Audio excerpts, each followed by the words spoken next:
Good evening, good evening, good evening. Good evening. Welcome back, everyone. By round of applause, who's enjoying themselves?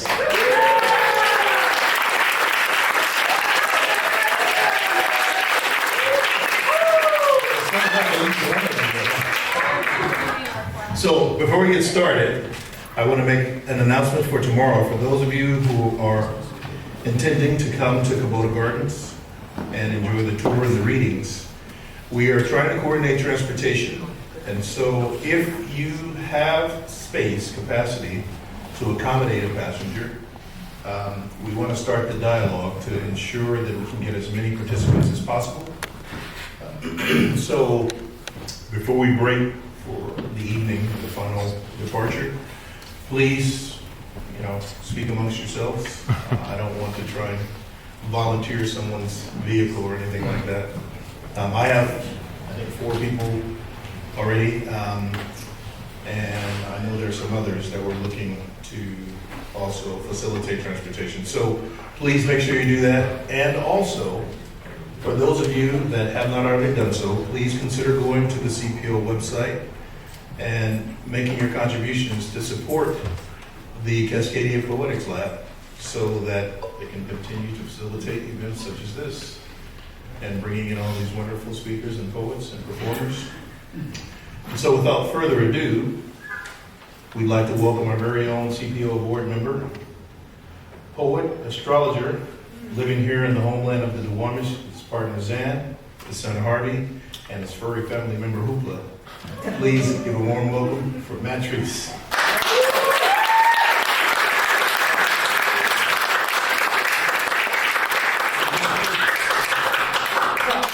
Thank you all for coming out tonight. It's really a special weekend that we've got going on with the release of Cascadian Zen.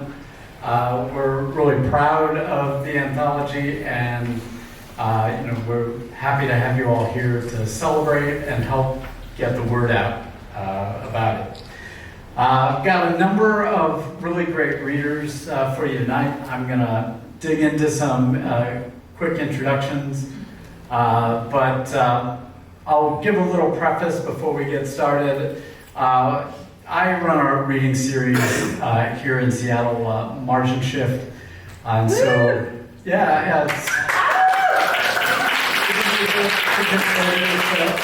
it's always a fun party. And one of the things that we do is we try to write these introductions for all of the poets, and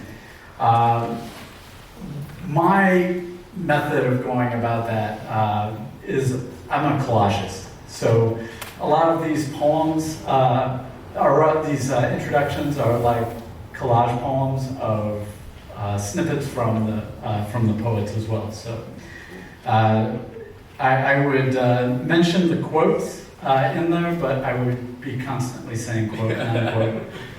So I just want you all to enjoy the language of their work. We've got a great lineup tonight. Andrew Schelling, Cedar Sigo, Gabriella, Gutiérrez, Muhs, Tess Gallagher, and Brenda Hillman.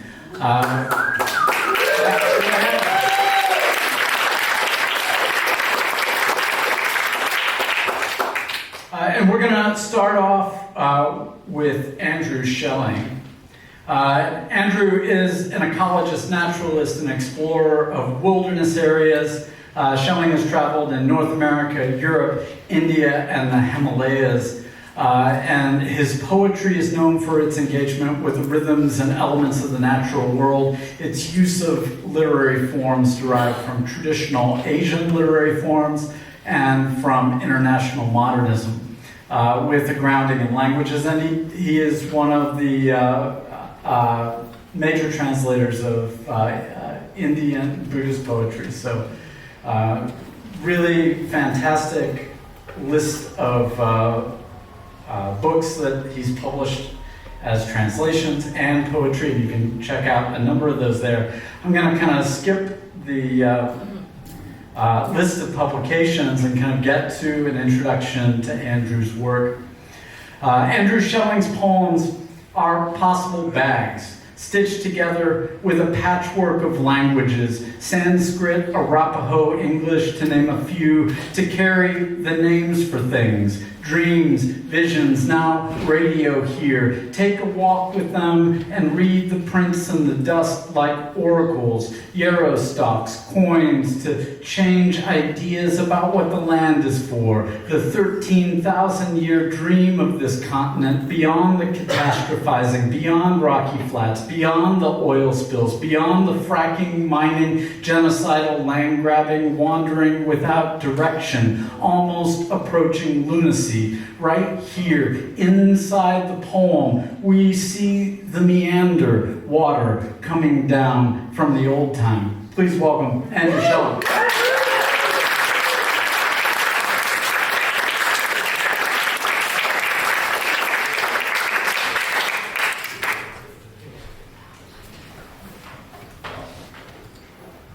Thank you, Matt. That was lovely. Good to see everybody here. I'm going to read poems mostly from a newer collection called Forests, Temples, Glacial Rivers. We've talked so much about staying in place, I thought I'd begin with something that's not in my place. This is a poem called For a Scottish Minimalist at the Antonine Wall. The Antonine Wall runs across southern Scotland. Many of you probably heard of Hadrian's Wall, where the Romans tried to seal off the south of the country, which they had colonized or conquered from the peoples to the north. There's another wall further north called Hadrian's Wall, and I walked across southern Scotland with the Scottish poet Jerry Luce, so he is the minimalist for the title. For a Scottish Minimalist at the Antonine Wall. This unmortared rock wall seals a Roman battalion off from the shaggy tribal people north. A fur and feather clad people, a leather and flint arrow people. Listen to the rough, throaty gibberish of their songs. Their war paint scares the boyish conscripts far from their homeland, far from Rome and the vineyards, from wine which gives you a moment of courage. The girls with mouth-sized breasts, thighs smelling of almond oil. Today, tiny poems get swapped, coins of friendship, at a place iron arrows bristled under the blue fog, moon, and stench of fear. It seems impossible that a poem can withstand lithium, cobalt, plutonium, or Facebook. New chemicals drip into the sea and soil. Is there a chance poems might slip a gap a fence, or burrow under the rock? It is told in my country how Coyote found out the secret of fences. Bob Wire let him through. A tuft of blue fur, you gotta look close on the razor bar. He barked and it let him through. I like to believe Coyote, like these funny mangled poems of ours, outlasts petrochemicals and concrete, rises above the cold compounds of nature that decay and disappear. But no way we live standing on these old stone ramparts. No way we live long enough to raise a friendly hand, to be sure.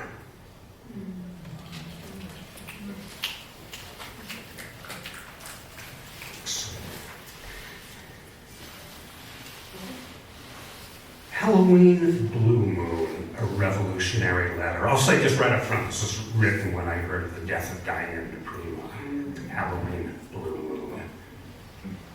A singular new version of Jaime's werewolf poems showed up in the mailbox tonight. The moon rose bloody cold over Kansas.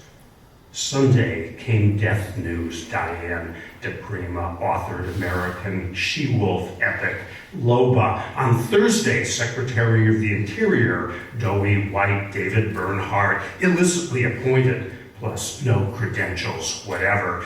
Delisted American gray wolf from endangered status. Fat hands the hunting lobby feeds him tonight. Farmer's Almanac lists full hunter's moon. No shit. Gray wolf protected 1973. Keystone to the Endangered Species Act 47 years ago. Same year, first Loba poems show up. Copyright fugitive, small presses. Who else remembers Bardo Matrix? Wolf, howl, mourn here. Sign, Diane, wolf, paw, print, and needless killing critters forever.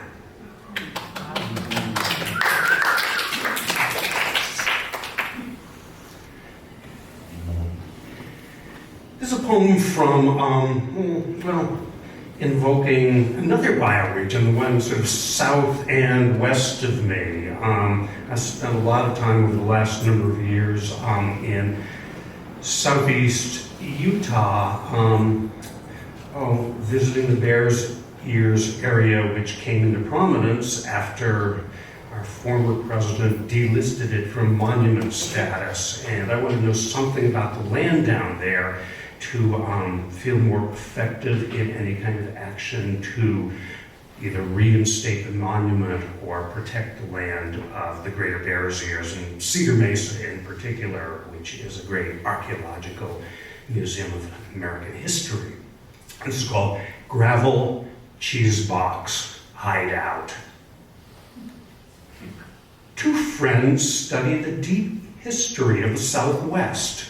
One makes inquiries from words, the other of dug-up local clay, pots, bowls, and cups, terms like off-gassing, micaceous, both find human beauties in mute rock. Why's the flute player piping on his back? What's the antler creature high up a cliff? In the open kiln branch of juniper hiss, speak it back, hiss to the ground, speaking the evil at Chaco Canyon back in. That is the old ones, their demagogues, slaves or someone duped by myth built the giant Pueblo complex.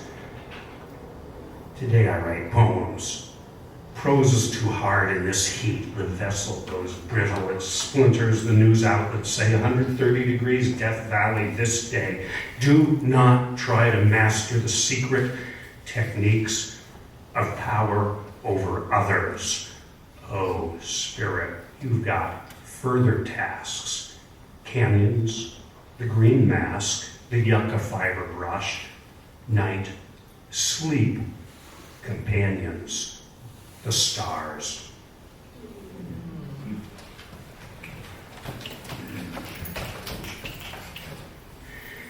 As Matt mentioned, and some of you know, I have spent a lot of my life working with the classical poetry of old Sanskrit. And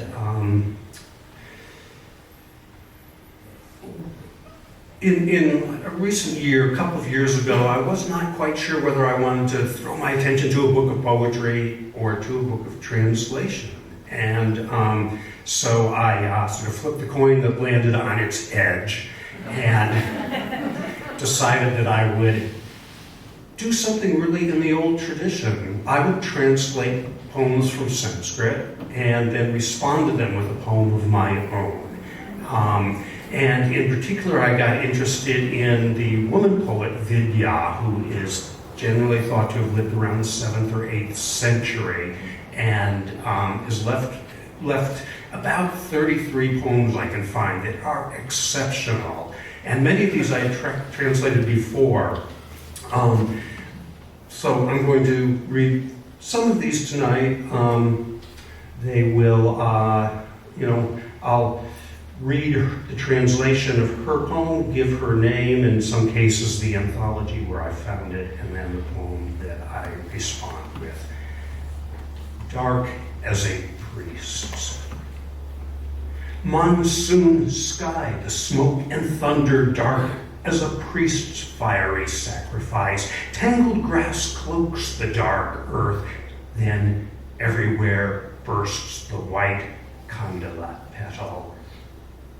Now is the hour for sweet pleasures of fucking.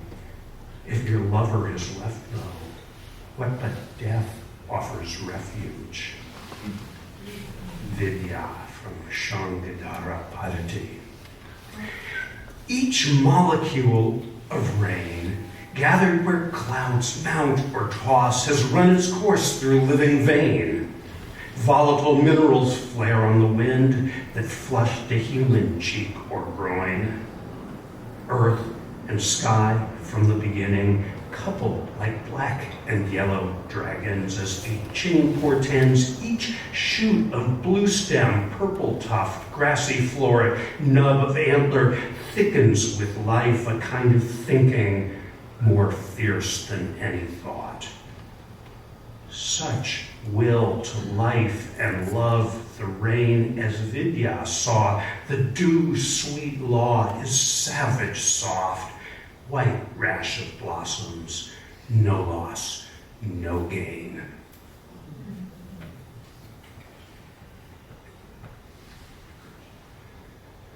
Jump into a more recent world. Recently, I went and looked up the grave site of the great poet Edward Dorn. Some of you know his work, some of you knew him personally. This is called The Place Where Ed Dorn Lies Buried. Where does Ed Dorn lie buried? A lifetime he spent calling things as they is and things as they ain't. That's where Ed Dorn lies buried. And his earthly remains? Under the lever action rifle, crank G for gunslinger, a bite like an ampersand. That's where they buried Ed Dorn. Green Mountain Graveyard, under a toothy ridge, no flower, no crystal, no sage bundle there, not where Ed Dorn got buried. Urn into earth, we ain't been back since, not since they buried Ed Dorn. Earth into earth, urn to the earth, what at last did they bury? Ed Dorn was, Amity Baraka met my eye with his, a thoroughly honest man. Where does Ed Dorn lie buried? Don't look for no flower, no biting inscription. The man simply went down. That's where they buried Ed Dorn.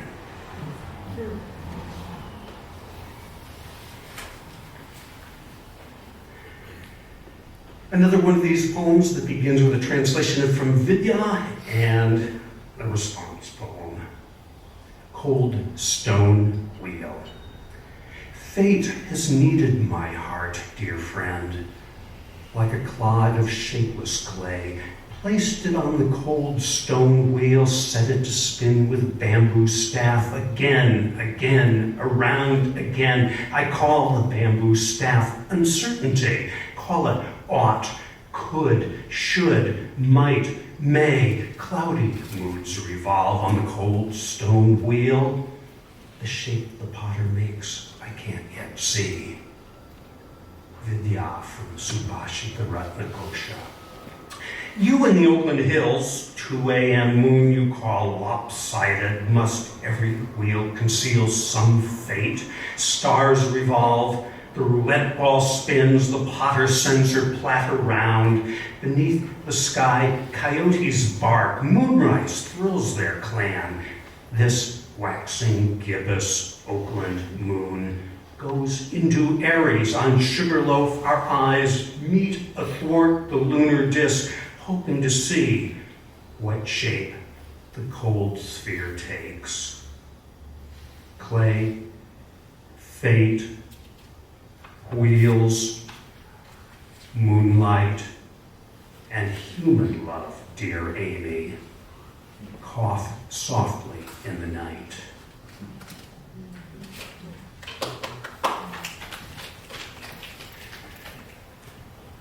New Morning, Cedar Mesa. You know, as I mentioned, Cedar Mesa is a remarkable, outdoor museum of earlier cultures than us. It's like a world that, exists beneath our own. Cedar Mesa, way down there by Blanding and Bluff, Utah. and sort of remarkable terrain that from the surface just looks like flat miles of they call cedar, which we really more properly call juniper, and pinyon trees. But once you get down into the slot canyons and drop down 6, 8, 9, 10 feet, you find remarkable ruin sites of old villages and lots of rock art. This is New Morning, Cedar Mesa.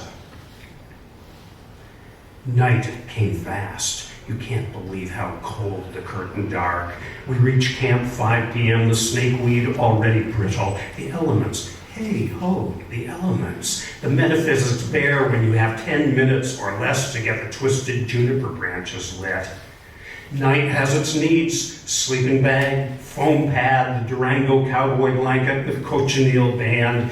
Yates says the 4-beat ballad got thrust aside by pentameter. A curtain of dark, igneous rock forced the lack of lift. And poetry? Poetry went somewhere else. Lost its hey-ho under a slag of too much thought. Fire, stone, sun, ice, wind, the elements. Tell me your dream, my blue-eyed love. Does it double my own torn sleep? Through camp, a coyote hey-hoed past the marmot tent. Quad track, red clay imprint in the wash. Do you, my love, study the cottonwood or stars?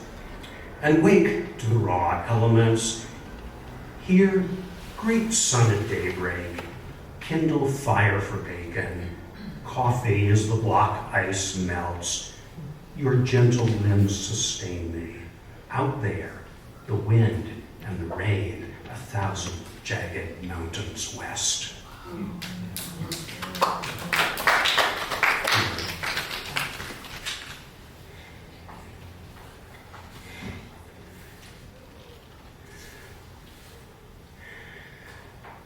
Another vidya and response poem. The most dangerous man in America.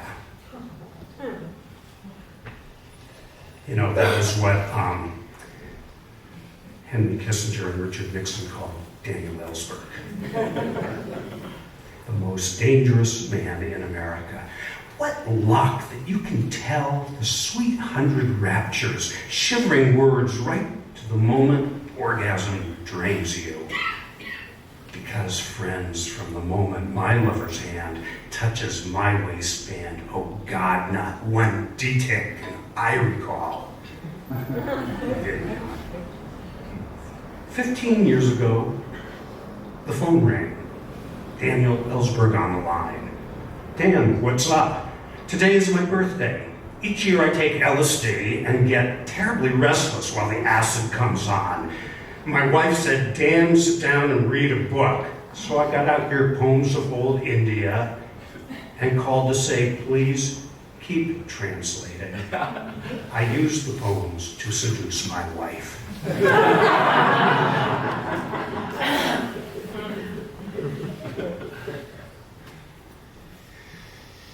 This actually is not Vidya. This is an older poem, 2,000 years old, that is going to I'll respond to. This is from an old anthology called the Gata Saptashati. The Ballad at Cigarette Springs.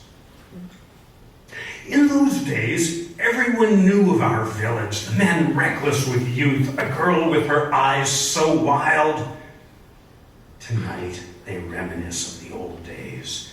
They use the tune of a ballad, and I, who've grown old, hardly listen. 3 days on the trail to Cigarette Springs, 3 smoky nights by the fire. With blue paisley rag we wipe breasts and armpits, scrub one another with dish soap. Why do old-timers rage their grammatical hearts out? Barefoot to tent, buck-naked dust, the red canyons. How many more times will we do this? A crazy Jane, a mad old Tom, and the spade-foot frogs sang all night long their ballad.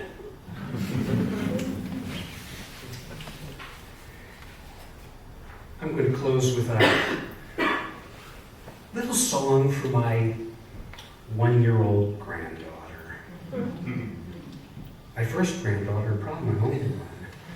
Her name is Luna Luz. This is a song for Luna Luz. To cut no wood, to kill no beast, no hart, no hind, no boar. Give song to woodland berries sweet. Give song at Bucklesford. It starts with if, with don't, with well. Inside the song, a dog must bark. Its eyes are dark, the dog beneath the moon that howls. For Arden's got no song at all. Yet listen close, you'll hear the forest call.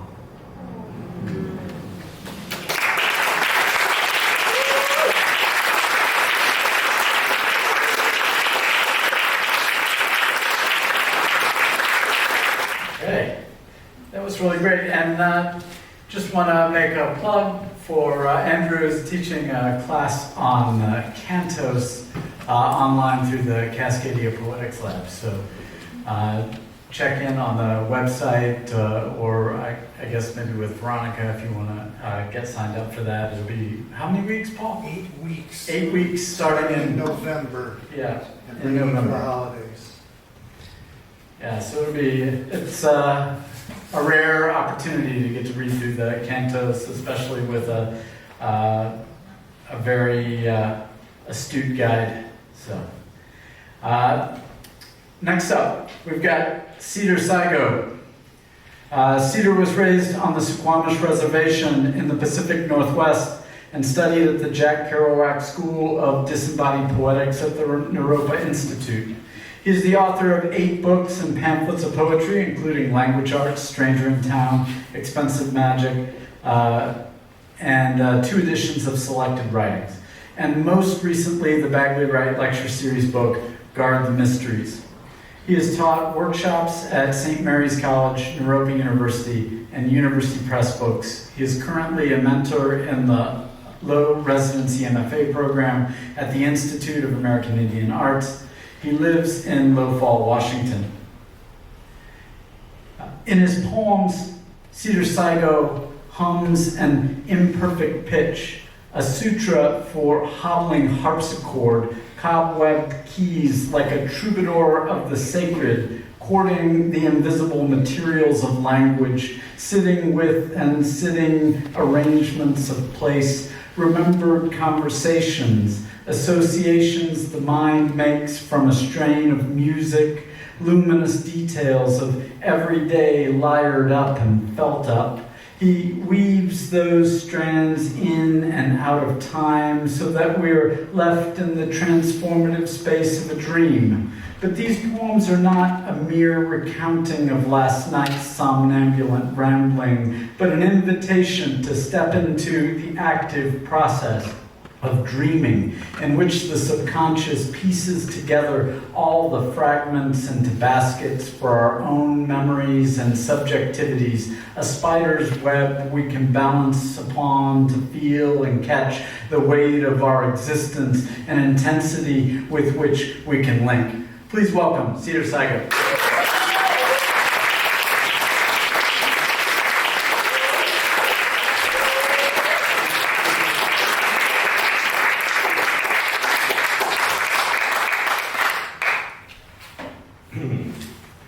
Thank you so much, Matt. That was amazing. It's nice to have things collage because only you know where they're coming from. And I just want to say thank you to Paul, to Matt, Brian always, Brenda, Eric, Simon, Amy, Andrew, and Michael McClure. Thank you so much. And I wanted to start, I met Paul through Joanne Kiger. And so I wanted to start by reading a little from an essay I wrote about Joanne in Guard the Mysteries, which was a book of lectures. I forget what this lecture is called, however. Not Free from the Memory of Others, which is a line by Tim Berrigan, a lecture on Joanne Elizabeth Kiger. So I'll just read the last part of it. In an interview from 1997 with Dale Smith, Joanne Kiger speaks about taking Jack Spicer's practice to heart. And this is Joanne. That's when you understand that words have their own independent existence. They say what they want to, like Spicer saying you are just the medium, the funnel for the words to go through. They have their own lineage returning through you, the magic syllables, seed syllables. I remember Joanne saying that she was attracted to the fact that there was already a semblance of community in Bolinas, that when she arrived in 1968, there was still a sense of banding together, as well as an attractive isolation and intimacy with the landscape. She could allow her voice to unfold without intrusion. This is really the state of being one with the day and the poem unfolding within it, so that anything can fly into the frame, birds, friends, flowers, and will automatically be given the assignation of poetry. This is a line from a poem titled Mocking Yourself, from her last book, On Time. For heaven's sake, learn how to take care of more than yourself. And from an earlier poem dated August 1988, the same or less, that's fine for me. These are lines of Joanne's that I have unconsciously memorized. They function as drifting medallions that may aid in a poet's actual survival. In the months immediately following her death, I found myself writing poems at different intervals of grief. Some built up like altars, while others seemed to be a literal conversation with her spirit. In her willingness to visit, Joanne continues to be generous. There will never be another poet like her.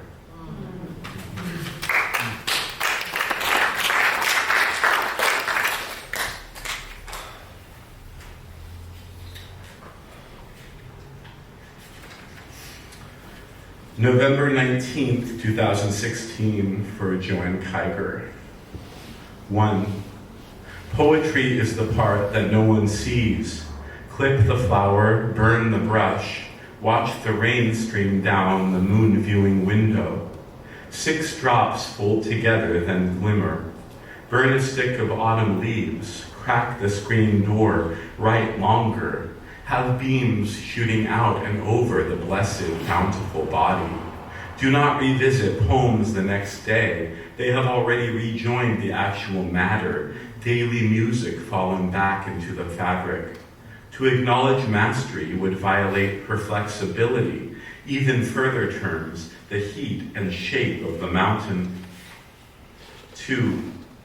Bring the outside in, the gray continuous tangle of moss, posing as a mandala, burning the sudden white, tiny cracks in between, outside.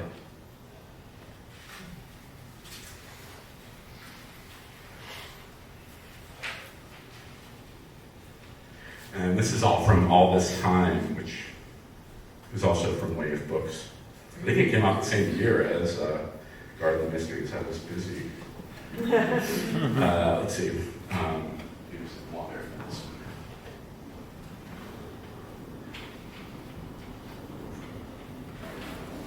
And this is a collage of sorts. But is everything I write a collage of sorts? That. Like Philip Wayland. Okay, The Prisoner's Song. I wrote this out in Martha, Texas. The third arrow flew upward and stuck. We rode back, sunbirds bedeviled the great stem, its reflected words. Fast thunder, hills, a molten mass, small clouds of stones, green rushes waylaid spirits onto lava beds, post removed, stone broken, face turned down to earth. I dropped out the little hangnail blanket of a door, sun strapped to my back, so everyone could feel I was sinking. I dried out and woke up, sprouted wings, and flew away. Looking glass is dead, the circular blue paper is the sky.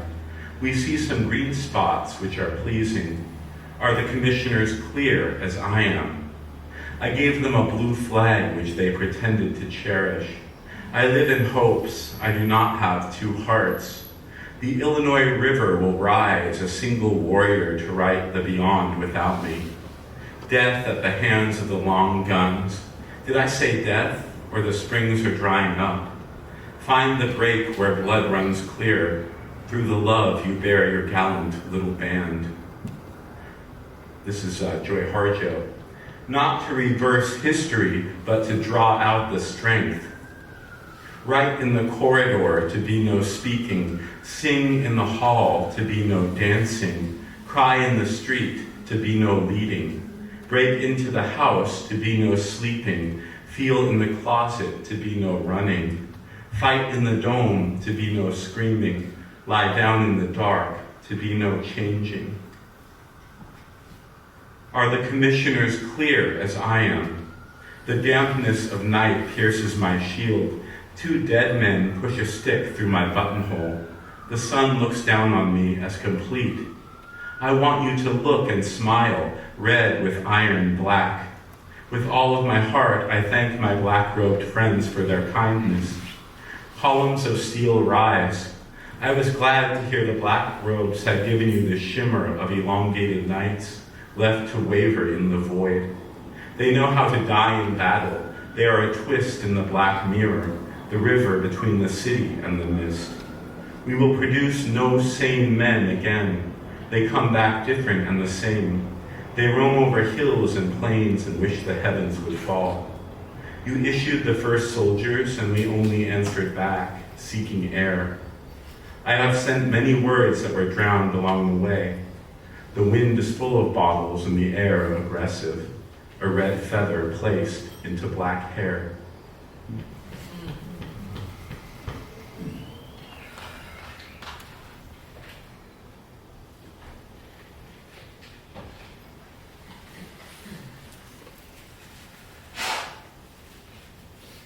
I always become such a mess up here. It's called Man Drowning with Flowers. A dream is not necessarily assigned one body. The general drift of a day is allowed to form its new surface. Outlined crosses, upper human figures, coiled baskets, bracken fern. A lamp that flares out in my sunken chest. The village is streamlined with collapsible mauve steeples, a point at which the line locks back in refusal, audible, even his signature not safe from machine-like violence. Colossal spiders sent back up the mountain, turning out from within. What if the path is still disconnection, dead tendrils unarranged? A pastel overview, even its forest comes interlocked with diamonds. A disease rife with suffocation, descriptions, distant ends of the rusted track. A mask we attach to the screen and watch.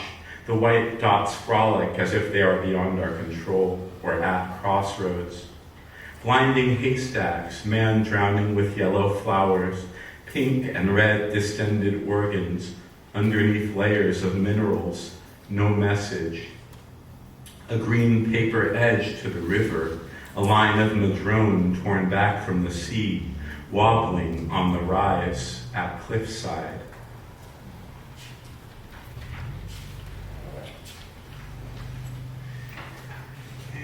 Let's see. Oh yeah, I wanted to read this tiny Sappho translation. More than a hero, well, a god in mine eye, the man that is given a seat beside you, who follows closely the build-up in your voice, how it crashes. The laughter drawn in to stir my heart. We cross paths and my tongue is useless, a burn that rises to the surface. Revelations fallen on dead masses. I am haunted with my own changes and racing to transcribe. Sweating out involuntary seizure, I am like dead grasses, yellow, turned aside, stiff as a corpse. And to read a couple more. This is a poem from the anthology, and it's titled In and Around Port Angeles. Crescent was the lake, and Air Crest a motel, mind stuck at my sources. A flimsy strip of rooms painted spotless insides, a blossom curled to its drink in the glass jar. Fluid as past survivors and poet explorers, Philip Whalen with the shade of Miss Kids. Any rough land rises with light. A peeling red house, rotten wood trim. It felt empty from across the river. I was a giant bent at the waist with massive reach through lines of rain, combing knots from the fog, clear down through the pine. Tiny points of bloody lime ink rejoined every image, meaning light pressed the day long. Menacing chord congested hall of mosses, bump and narrow bridge. I fell out alone and so solid, reciting my crystalline little head off in slick and banded verse. Oh, the air from the valve that burns which glyph.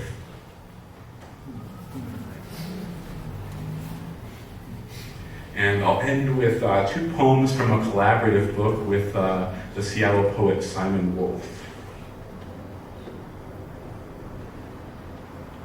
I've been doing a lot of collaborative work and making a book called Star Power. It's just me writing with a million other poets.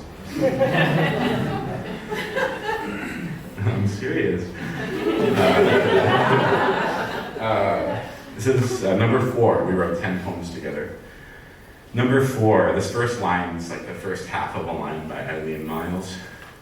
That's the problem with doors. They open easy as candy wrappers, as a leaf can hide in a string of seats at the dark bar. I keep releasing that last convex mirror slowly. Yesterday's bowl of oatmeal crust, a cheap rug made to look expensive. Who forgot the last coats of paint? Apologies to Nan Golden and her warm garter belts, but this is just the world. We need Slurpees, pepperoni sticks, Slim Jims really, an all-night bus transfer avoiding a screaming face. You can at least offer Tupperware at check-in at the very least. Working as an empty system of houses, not syllabic in the least, still too expensive, still asking the walls to hold themselves. After goosebumps settle, I love the empty boxes of brushed steel left abandoned at the gate of gray-green horsetails. They abound between fences, city's calm freeway whoosh, in line at Dick's just before close.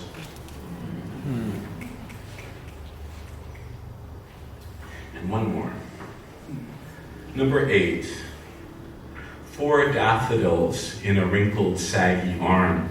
We are a million apologies via karaoke bar, carrying on till the next best thing. Isn't it wonderful? Even the body dissolves. Tiny bits of calico dust blurring the waiting room. The 9:15 to Portland was a lagging Greyhound into the deep, unseen Smoky Valley, calling my hands heavy pockets, waking to a woman's falling scream. Pardon my accent, it clings to the violet bandana hanging from the lamp. Thank you. Next up, we've got Gabriella Gutiérrez y Muhs. Dr. Gutiérrez y Muhs is a poet and professor in modern languages and women and gender studies at Seattle University. She has served as former director for various programs and been honored with 2 chairs. She is a polylingual poet, critic, cultural worker. Gabriella is the author, editor of 12 books of poetry, criticism, and culture, and multiple articles, encyclopedia entries, and opinion pieces. She received her MA and PhD from Stanford University. She is the first editor of Presumed Incompetent, The Intersections of Race and Class for Women in Academia, single editor of various other books on Chicano criticism. She has also authored and published forthcoming poetry collections, Needing Words, Amasando Palabras, Intersectionality, Goddesses and Beyond, and How Many Indians Can We Be? She is the author of A Most Improbable Life, The Runaway Poems, and The Plastic Book. And then I'll give an introduction to her work here. Gabriella's poems spill all the possibility of light from Nepantla, that in-between space, the interstices of the mind where life has tires. It is horizontal, a traversing intimacy, a difficult product to export. She leans into that closeness in all her languages simultaneously to see the connection between guest and ghost, between Indian and Indian, until we're all untamed, re-indigenized, until our souls become polyglots like birds. Please welcome Gabriella. Thank you. That was a beautiful introduction. Thank you so much. I'll begin by reading a couple of poems from the anthology that you're all familiar with.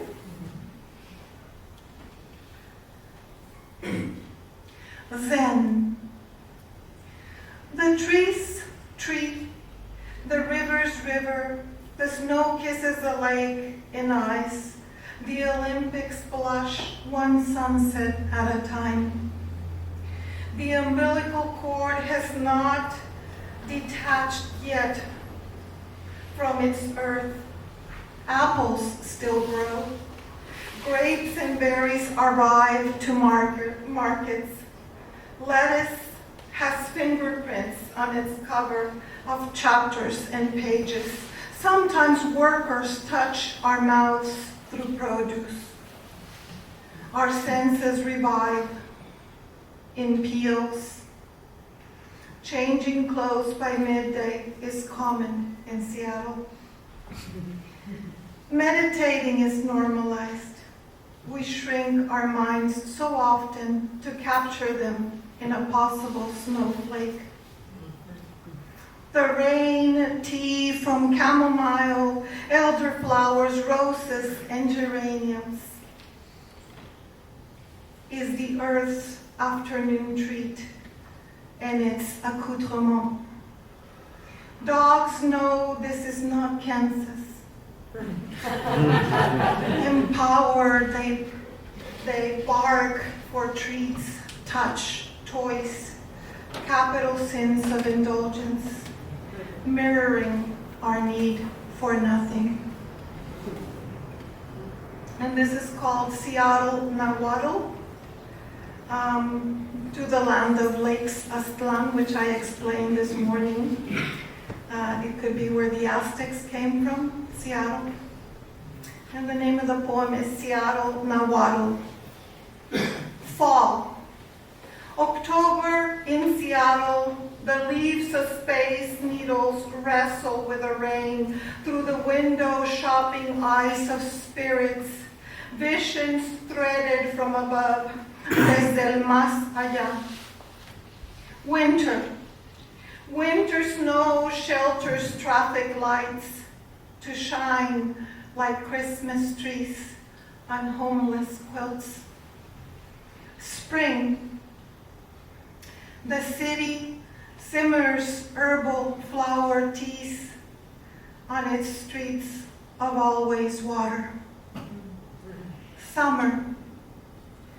Parking garages sizzle like refrying bean oil. Cars, the cheese-like profiles of Scandinavians, happy to park across the street from the sun.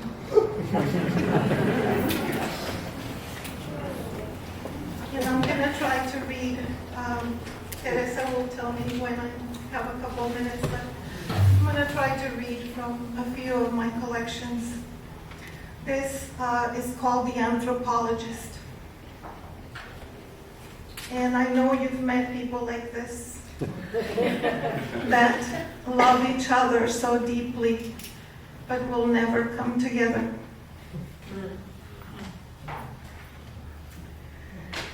The Anthropologist. All he wanted was skeleton to count the bones, one bone for every day he loved, left without uttering a word. Should we really be shaped in the image of curves like Chevys in the 50s, immune to squares or lines, symptomatically spiral, glowing in the dark for love to stretch the truth from us? All he wanted were the smiles of non-fleshed us, in skulls with perfect teeth before they could hurt with muscles eliciting words. He wanted bones he could heal from the solitude of dirt, bones he could line up like notes before the composer, notes that could be heard by looking, notes that didn't end at the beginning, love notes to give his lover. Mexicans would say he loved her bones. But the anthropologist couldn't.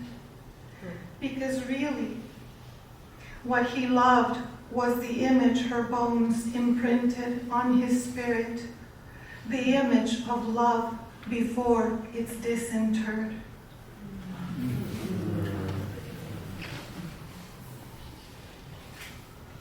I don't know where to go, but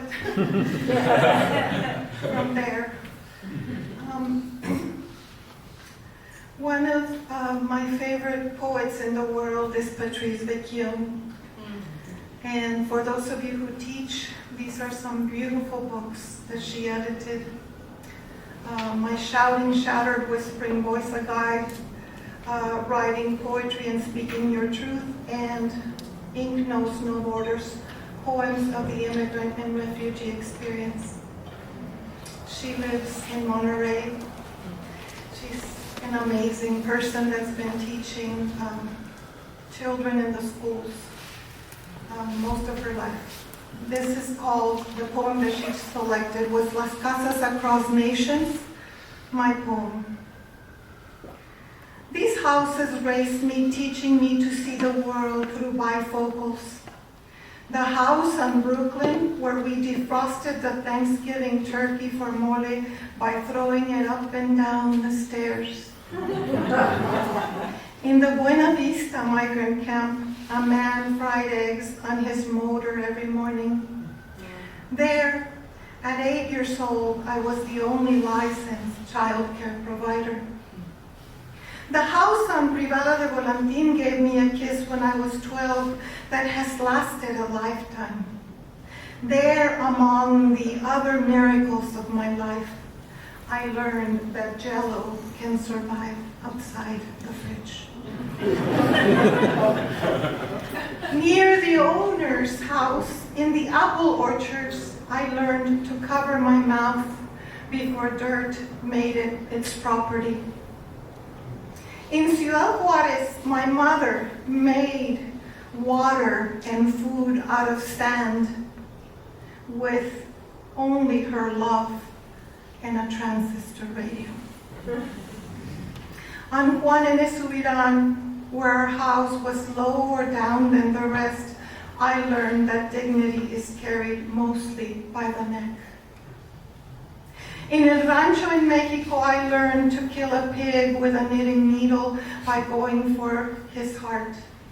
And in Chicago, I learned that a pig can kill you. At Campus Road in LA, in Reutero sociology class, I learned success is not about the color game, but whether or not you have a car. At 22-7 in Watsonville, children were having children desperate to birth the fruit of their parents' wishes.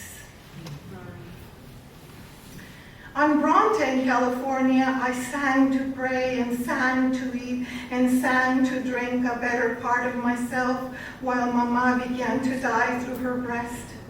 That moment all its own, that container of pesticides from the broccoli, cauliflower, apples, strawberries, blackberries, and peaches eaten on the line.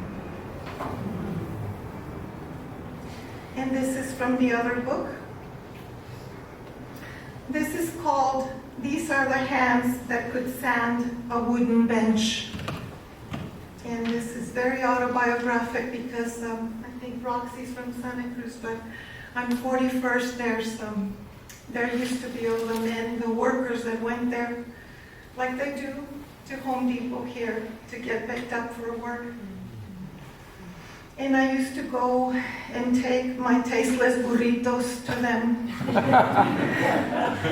like I wanted to feel generous, I guess. But I would make burritos for them. That's what I thought I could give them. And steal the Cabrillo College coffee pot so I could bring them coffee. This is what this poem is about. These are the hands that could sand a wooden bench. When I come by to deliver my burritos de papa con huevo, they ask me, the men with silver caps on their teeth, what church I come from. Why did you come? I bring burritos, café for you. I come from no church, but my cousins are somewhere being fed by someone. So I thought I should come bring you my burritos de huevo con papa y salsa, something calientito, you know, to eat. They smile, their metal smiles as they hold my two babies and pass them around, kiss them and touch their nursed legs, hold their hands and sit one of them on their back on the back of my station wagon, so they can share the baby, like the Santo Niño de Atocha. That's a saint in Zacatecas that people revere. It's a baby saint. They stare at the other one, comment on his golden curls, his soft skin. They laugh and encourage him as he farts on his production. Encourage him to be human. Apriétale, mijo, con ganas. They know a fat baby like the one their cousin has. Pura leche. They say, proud of my Mexican breasts. And compliment my salsa, help me put things away as a few of them leave. The white men who collect them see me and smirk. I must be someone's lover, they erroneously think. Stare at my huge milk breasts, not understanding that breasts mean so much more than sex. But I feel protected by the Mexican men, my new friends, who would do anything for my sons and me from now on, because they know how to be graceful and grateful. I know my Father is watching with hope. Theirs are the hands that never get lotion to put on their grietas from the construction work, the fields, the cleaning of people's garages, the carrying buckets of God knows what, the shit they have to disappear, the taking apart of debris they did not create but must clean. Theirs are the hands I shape when I arrive in limbo, the hands that could sand a wooden bench, the hands that become soft as they touch my babies because they imagine their children in mine, because they hold their children in deep embrace when they hold mine.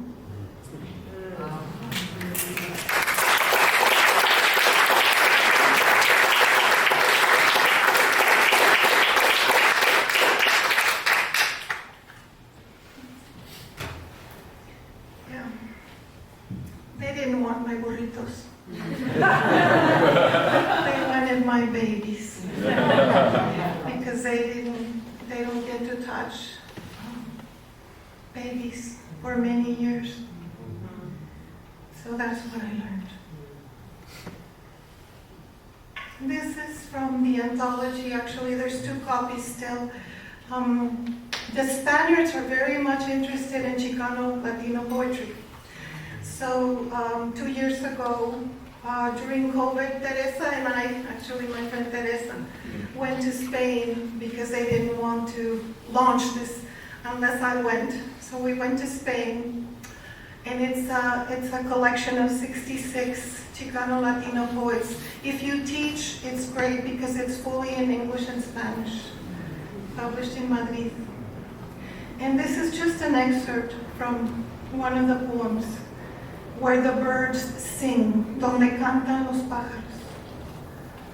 Always go where the birds sing, even the crows will give. The cows will lend their bodies graciously as bird rugs. That ray of light that comes through the glass door is a sign of the future. No lo desprecies. Don't disdain it. I can think of a few songs with tears, and although we prefer laughs, I think of them in Spanish, as tears are not so tragic. In Spanish, our Muslim backgrounds, our pre-Columbian memories know that tears are a gift for Allah and all the other gods. Yes, the white noise in my head is always a sad Mexican song.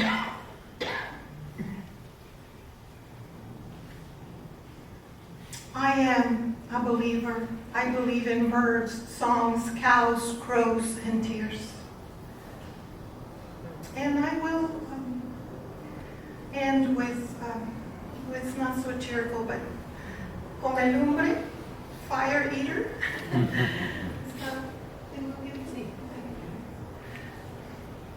And this is also in the collection. I just loved the children. When I was little, we lived in Juarez, in Durango. I was migrant. We lived everywhere. Chicago, the Southwest. But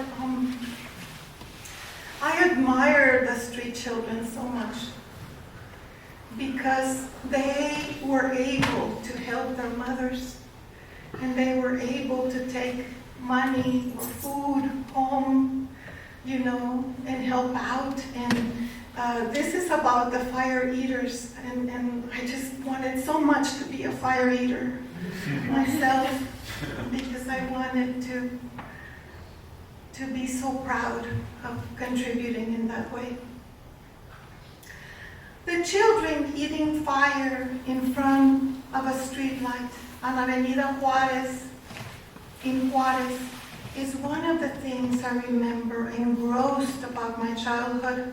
How I admired them, wanted to learn to swallow fire, to be independent like them, old and mature at a young age, unafraid and unscathed, with a thick skin of abject nothingness. I wanted to bring money home like them, empowered by work, so superior to me.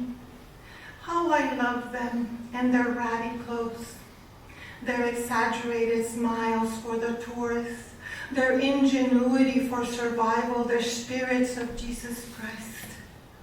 I remember the courageous goings and comings of Mother and I, the zoo we took my grandmother, Mama Kika, to visit across the line, when in her 80s she came to care for Mom and my dead baby brother. I remember the Plaza de los Lagartos downtown, El Paso. That's the alligators. There were alligators there, where my mother took everyone to see the carnivorous alligators. They made her feel alive. And all the people she took to El Paso to visit the zoo, but in reality to El Hospital San Jose, where her nun friends, compassionate experts on poor women, would get the doctors to see, diagnose, send home with physical prescriptions they often could not buy the women to Juarez to die, or not so soon. To the one-room home in a vecindad where Mom had found them space around the corner from our house, where they would come to watch TV. We were their living room, their kitchen, their patio, their entertainment, their garage. My mother's richness got them credit at the corner store, where Alvina gave a discount to all the poor, while her husband Felipe worked as a mechanic in a factory in Chicago, lived in a small room, slept and worked like a monk, and sent her his check every other week to upkeep the store, support the twins, feed the neighbors, and the other two crazy teenagers. Don Felipe, the serious man we barely knew, she barely knew, who only visited every 2 years. The lonely, faraway man we all loved. Like a saint, because he made my mother rich. Two tranvías, trolleys. The buses that use electricity, not gas, my mom would say, tricking her cousin to go with her to see a doctor that could tell her about her cancer without throwing up. She instead wanted to think she was bewitched, embrujada. If that were the case, at least Rosa, Pedro Chico, Pedro Grande, and she would not have to work so hard for medicine. Embrujada she was. Gracias. Next up, we've got Tess Gallagher. Tess is an Irish-American poet and short story writer from the Olympic Peninsula of Washington, has been awarded the prestigious international Fondazione Roma Retrate di Poesia Prize for her lifetime achievement in poetry. She is the first American ever to receive this award. She will accept this honor in Rome, Italy, in the day-long festivities, which includes her reading her poems on the national television on April 14th, and being interviewed with her translator of over 35 years, Ricardo Durante. Gallagher's 11th volume of poetry, Is Not, was published in May 2019 by Grey Wolf Press and received the Pacific Northwest's 2020 Book of the Year Award. Midnight Lantern, New and Selected Poems, is the most comprehensive offering of her poems. Other poetry includes Dear Coasts and Moon, Crossing Bridge, Gallagher's The Man from Kinarva. Selected Stories is the basis for film episodes under development. Gallagher divides her time between her hometown of Port Angeles, Washington, and her cottage in the west of Ireland. She is the literary executor of her late husband, Raymond Carver. In July 2023, she will teach for the third time at the Port Townsend Writers Festival. I guess this is kind of past. She will teach for the third time at the Port Townsend Writers Festival in Port Townsend, Washington. She has also recently accepted the honor to serve as the inaugural writer-in-residence for the Field Arts and Events Hall in Port Angeles, opening, I guess this is also past in late summer. Tess's poems dance koan-like at the threshold of reason, calling back and forth across a shoreline whose surety is always something is coming. She plays the edge of the void that divides the living and the dead, the domesticated, and that tongue laughing wildness, like a child testing a mirror to see what's on the other side. Whether it's the crushed party hats of last season's rhododendrons, or dogs playing human in the dirt, or deer engaged in shadow work, embracing power that is not retreat, just the nothing else that could happen. These poems breathe in the air from that borderland of word-wrecked freedoms and breathe out that other seeping green that melds each moment to silence until it reappears as something else, an open door, not a metaphor we're continually passing through. Please welcome Tess Gallagher. Thanks for that. It's nice to have another chance at something that already happened.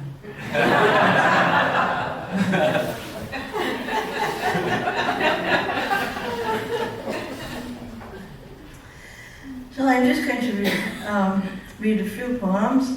These are all poems that haven't been published yet, except for one, which is from Moon Crossing Bridge. I'm going to read it later, and reading that one because I'm sad that book is gone out of print, like one of those parents that loses their children. You know? So, no, this is kind of in the way now.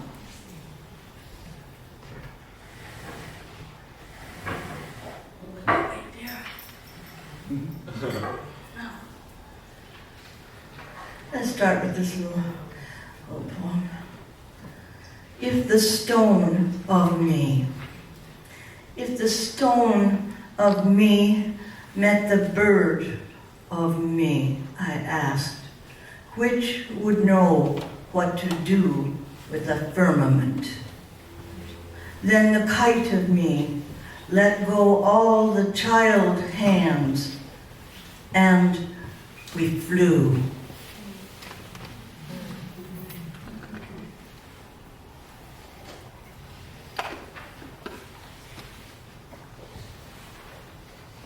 Oh, I think this one is from Is Not. Opening. I entered this world not wanting to come. I'll leave it not wanting to go. All this while, when it seemed there were two doors, there was only one, this passing through.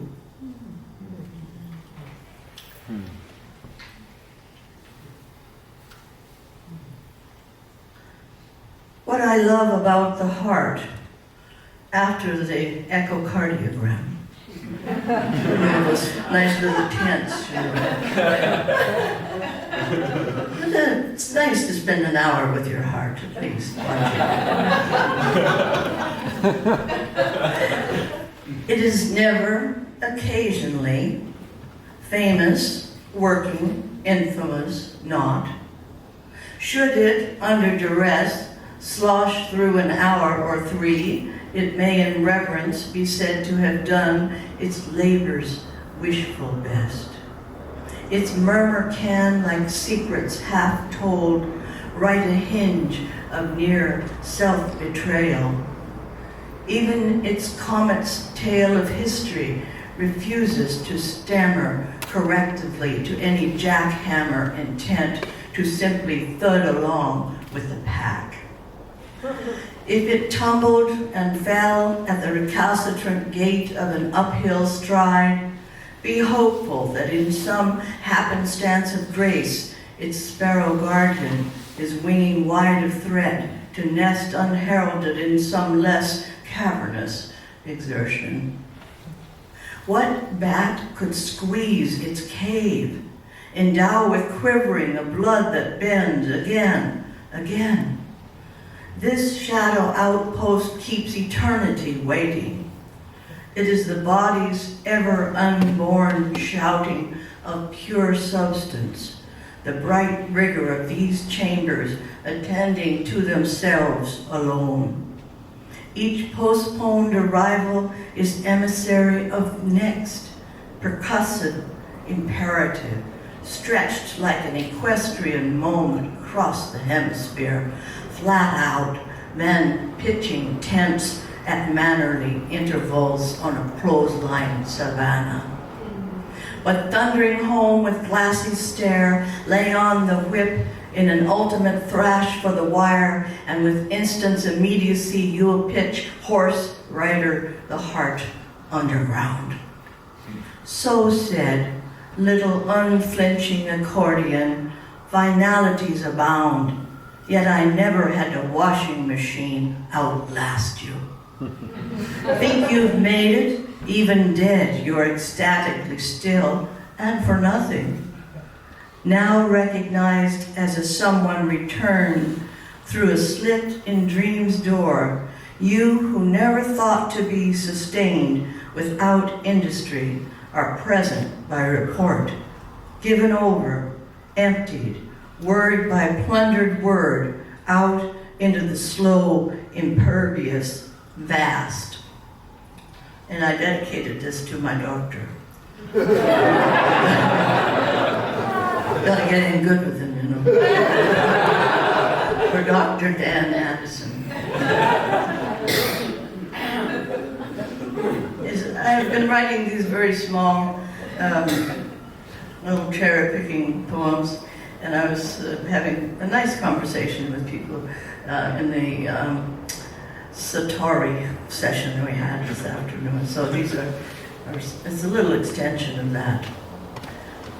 It's a 3-line poem. The goingness of the river is always going nowhere.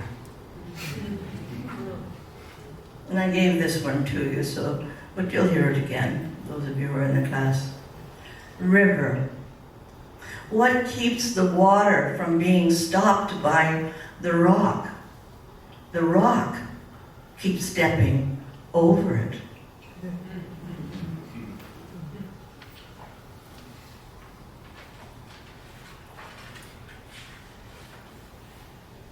Misfortune.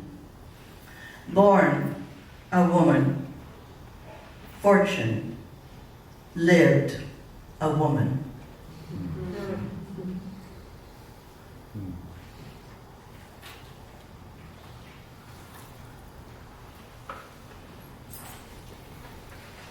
I have translated the Romanian poet Liliana Urzu, and she has translated me into Romanian. And I've made about 5 trips to Romania, and some wonderful times with Liliana. She's been to America as well, and she's translated and pretty well known in some quarters. And I love her books, and see if you can get them. Liliana Ursu is her name. U-R-S-U, it means bear. Romanian Justice. This is a poem, the details of which took place on one of these early visits where Ceausescu had avoided having Bucharest be drowned in the downpours of that time. And Bucharest is built kind of on a swamp anyway. And so he released these dikes and so on out into the countryside. And the family, Liliana's family, had a little kind of orchard and a small hut of a house out there, and the water lines where that water came in there and took that little cottage were still there when I visited. Romanian Justice. The feathers of the black rooster are oily with sheen as he struts among his hens. My hosts recount the rigors of his amorous yet perfunctory attentions to them, cruel, pecking them to death. Then, as if to prove their point, he mounts one hen after another with ferocity. We take relief of him, stroll the apple orchard. Later, the table is set under the boughs, and we sit down to feast. Chicken with vegetables.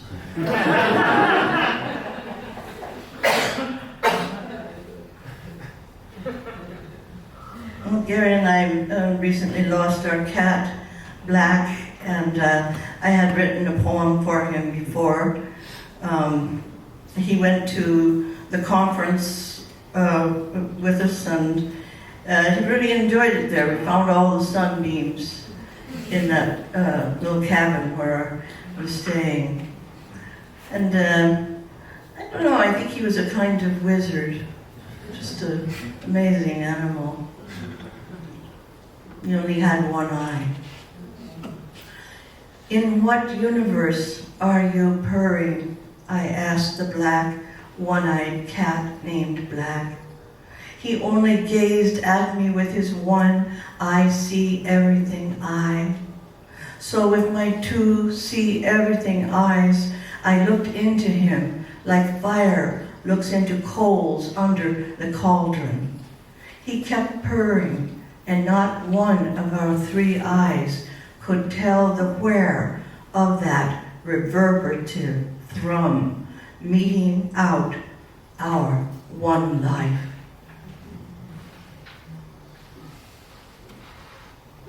Another short one.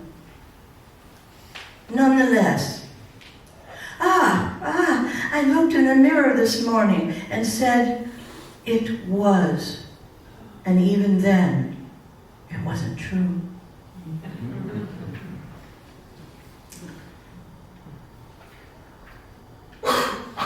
I had never seen a salamander here in the Northwest, and I was walking with Alice Derry, who's a wonderful poet there on the peninsula, and often walks with me on the Morse Creek there. And I decided to write a poem because I was so amazed by this salamander. And as I thought it was a story about the salamander, but as I came down to the ending, it made it just a quick jog to a place I never suspected it would go. Salamander, glider of the riverside, you swim with your elbows, your leaf-like starlight grasp below me, so orange and earth-abiding. Angled like a wrench, looking for sockets, you scrape painlessly chin to belly, zigzagging this day's rhythm and afterglow. To add a human gaze to apparition pulls not one iota of heavenward glee from my head in trees over you as you toss aside origami skyfall, leaves still moist with drifting more than down, cloaking the slow dagger of your full occupation of exactly where I do not step. My first footfall on any planet avoids crushing you. We do not meet by having spared each other. You're gentleman to my not a lady, so freeing I could kiss or curtsy and still need some raw display of delight. Your rake and pause recalls an Irish almost lover in suit coat and jeans who startled our 30-year reunion, threatening to leap into the river between us and swim to me, putting even expectation back on its giddy heels. I love you exactly like that, salamander, forever in aftermath and always drowning.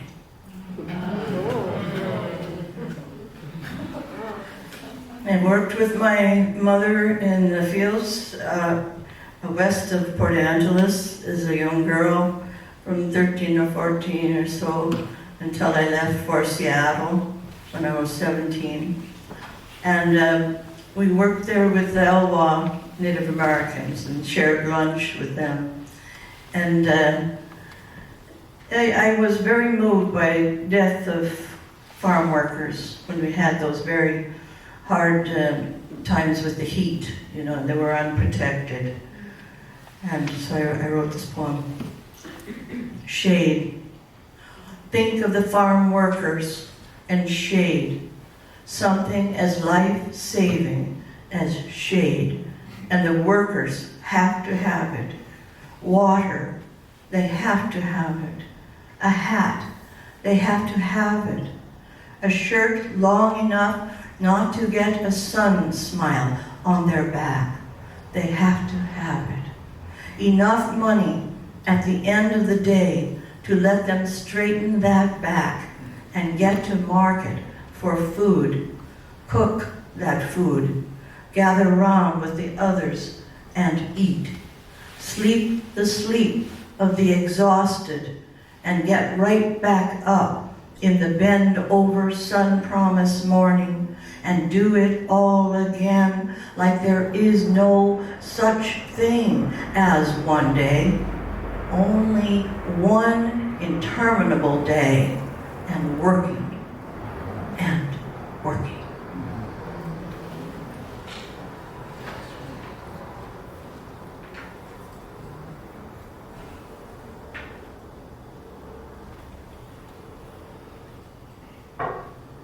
This is a poem I was saying was from Moon Crossing Bridge. And a young man brought the book up to me at the class and said that his wife had passed and that book was helping him with that. And it moved me very much to hear the good the book was still doing. This is a poem written after Ray McCarver's death, to whom the book is dedicated. Now that I am never alone. In the bath, I look up and see the brown moth pressed like a pair of unpredictable lips against the white wall. I heat up the water, running as much hot in as I can stand. These handfuls over my shoulder, how once he pulled my head against his thigh and dipped a rivulet down my neck of coldest water from the spring we were drinking from. Beautiful mischief that stills a moment so I can never look back. Only now, brightest now, and the water never hot enough to drive that shiver out. But I remember solitude, no other presence, and each thing was what it was. Not this raw fluttering I make of you, as you have made of me, your watchfire, your killing light. So that was in 1988. He died, as you probably know, he was only 50. And I was 45 at that time. And in 1989, I went to Japan. Haruki Murakami had been expecting us both to come, and he had built a special bed for Ray, because Ray was so tall. And he didn't have a bed that was the right size. And he told Ray about that bed, and I know that we spoke about it. And Ray said, I don't know, I don't think I'm going to be able to go to Japan. He already had 2/3 of his left lung removed.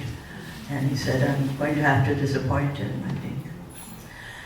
And indeed, he didn't go, and I've always wondered, what happened to that bed? I must ask Haruki. So this is when I did go in 1989, and I stayed in a very wonderful hotel, and there in Tokyo. Tokyo Hotel, 1989, momentary geisha. A feeling of being for oneself alone, everyone I have loved far away in the past, some underground.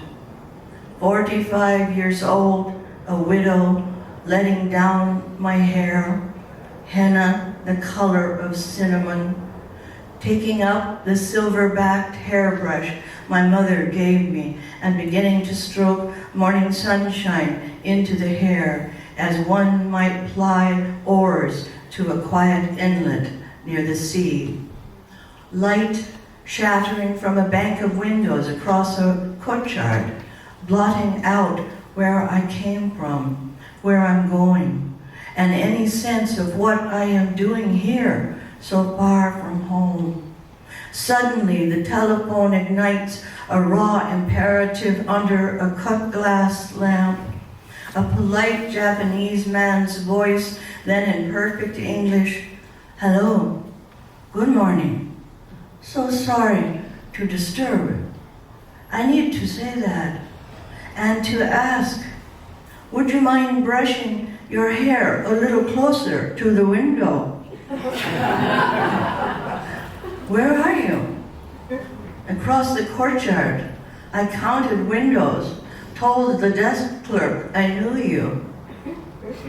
Realizing then something about distance, loneliness, all the impositions we leap through silently in a day to slough off others, to belong at least to ourselves.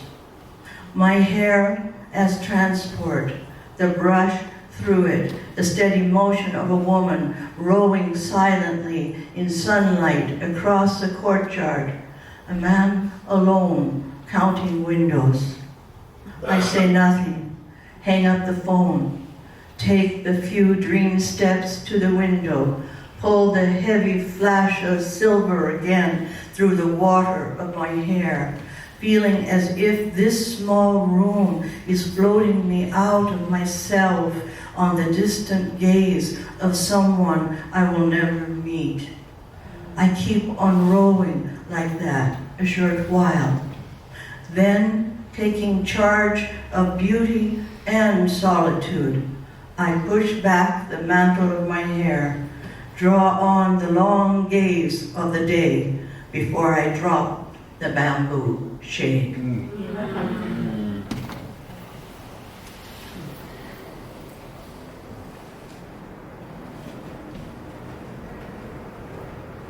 Three short ones and then the last poem. Short ones are only like 3 lines. Pins. Broken. Broken open. Broken open again. Trees that overhang rivers are envied by forests, their night and day river songs. On the river, we see light where it breaks again and again. Water. I'm finished with this poem. It's called Expectation Safari. I don't know how many of you know I adopted a herd of deer unintentionally. By trying to save the matriarch, Gary realized I'd already begun to feed them that the deer that had been injured was the matriarch of the tribe. And so soon I understood that I had a herd of 9 deer. Not just that doe. She had 2 fawns, and I still see her. She still comes. I'm gonna take a drink of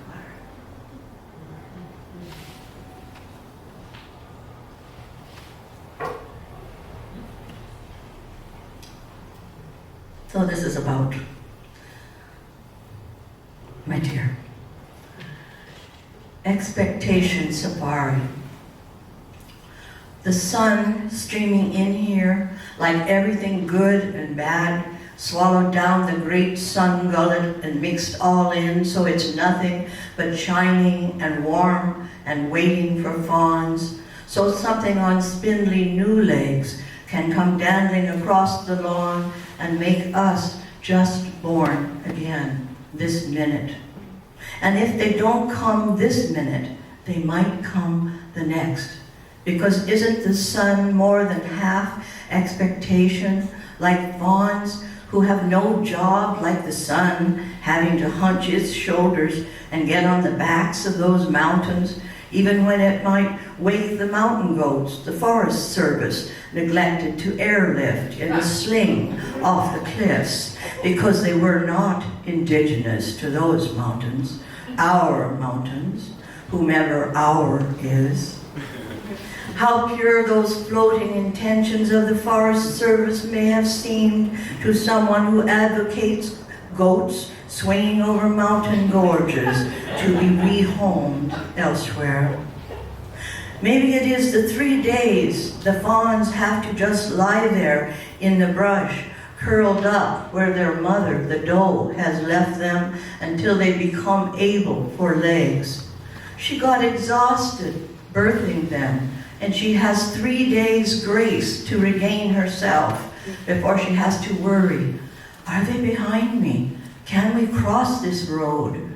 We, a 6-legged we, for there are 2 of them, even though she never learned to count. She knows. Somehow the 2 is something important to keep track of. And how can she know? I mean, really know about the roadway and the urge to get across it and what it might cost her and her fawns. Now I am aching about fawns and does when I was just enjoying the sunshine. That's what it's for, right? Stop expecting those fawns you saw yesterday. They are only trouble, and they have perplexed the clear sailing of your present moment with something miraculous. The wild, the wayside wild of the miraculous. Woo! Okay. And now we've got Brenda Hillman.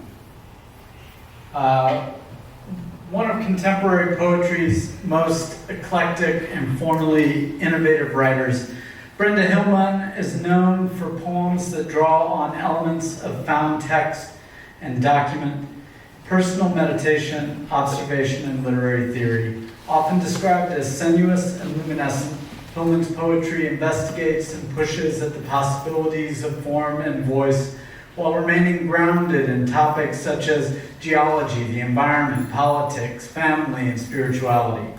In an interview with Sarah Rosenthal, Hillman described her own understanding of form.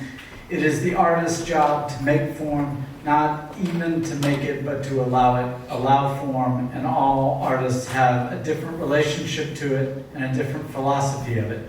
I think that when you're trying to open up a territory, in this case I was working with a desire to open the lyric, you have to be greedy in what you want more than you can do, and you're always bound to fail. Brenda's got a number of books. I think we've got a number of them out there, maybe? No? No? Okay. But you can find quite a few, including one about Cascadia. And about her work, particularly from her newest book. Days are unusual in Brenda Hillman's worried ecology of ritual, bringing pagan practices outside, talking to insects and plants, giving them names, getting to know these myriad beings, starlings and moon and owl, the manager at Kroger's, and worrying for our future a few minutes before later at the ground of being, reaching nothing but moving roundly rather than lengthwise, like love, like grief returning, a feeling right before the feeling, sort of a pre-feeling that is all connected, that allow us a kind of responsibility to live with our love in time. Please welcome Brenda Hillman. Thank you so much. Thanks everybody. And how are we doing? Big stretch. You need a stretch. You need to stay up and shake. That's what I got a couple weeks ago, and oh my gosh, I'm so full of exercises off the internet. Thank you, Matt, and thank you. I'm so honored to read with these beautiful, beautiful poets. Just amazing, Andrew. And my plan is to read a few poems from this book with an orange on the cover, a rotting orange. I'm going to leave these two books. There's one down there. I didn't have enough arm strength to take books on the airplane, so I only brought these three. But I'm donating the proceeds to the Cascadia lab. So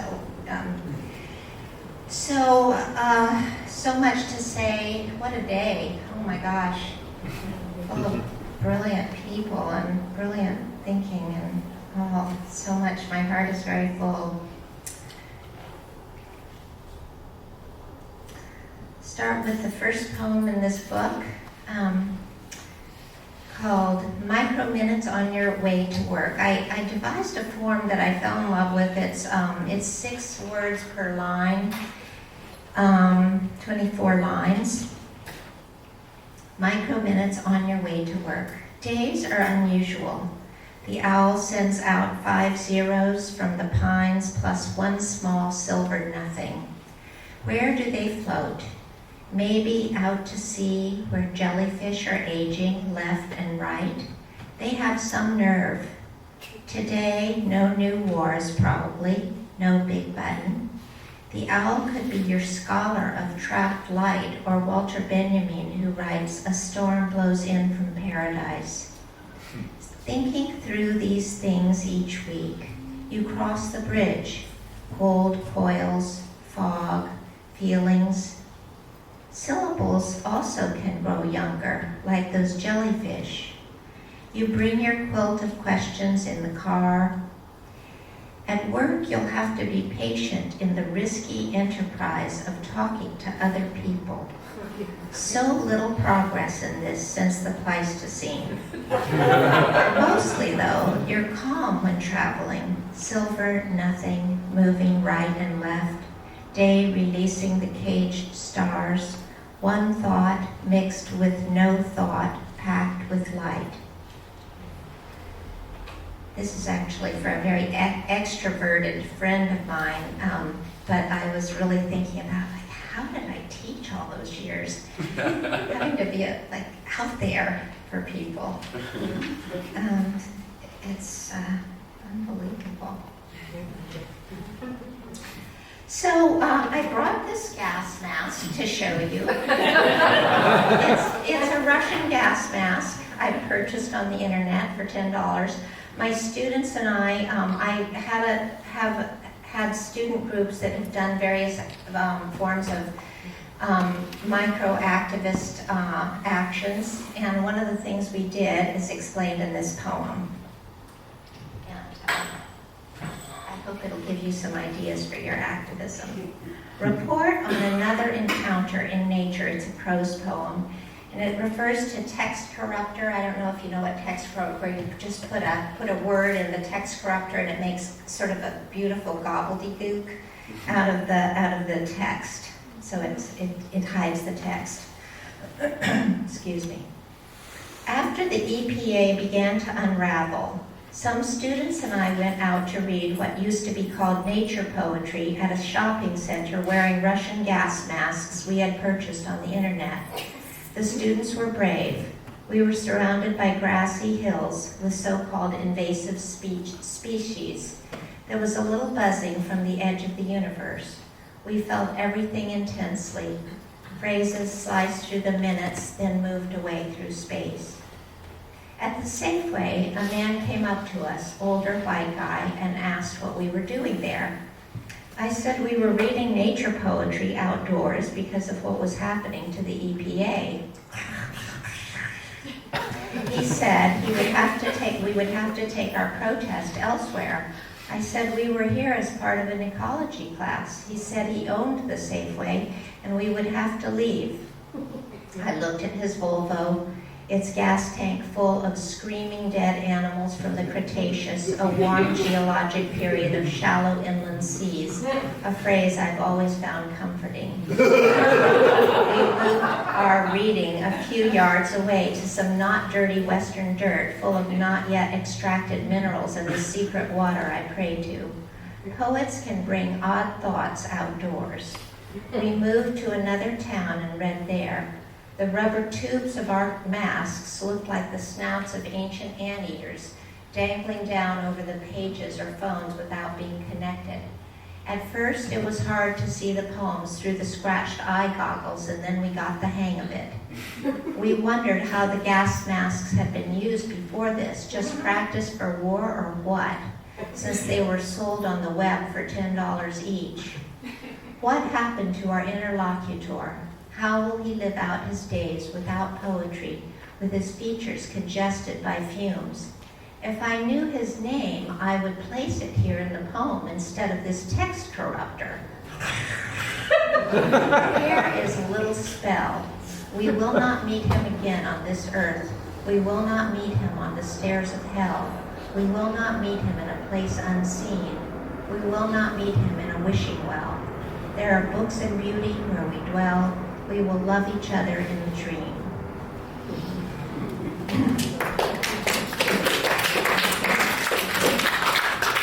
the shortest environmental, and I think the first eco poem I ever wrote sort of consciously. It's in a book called Cascadia. I wrote a tetralogy of books on the elements, earth, air, water, fire.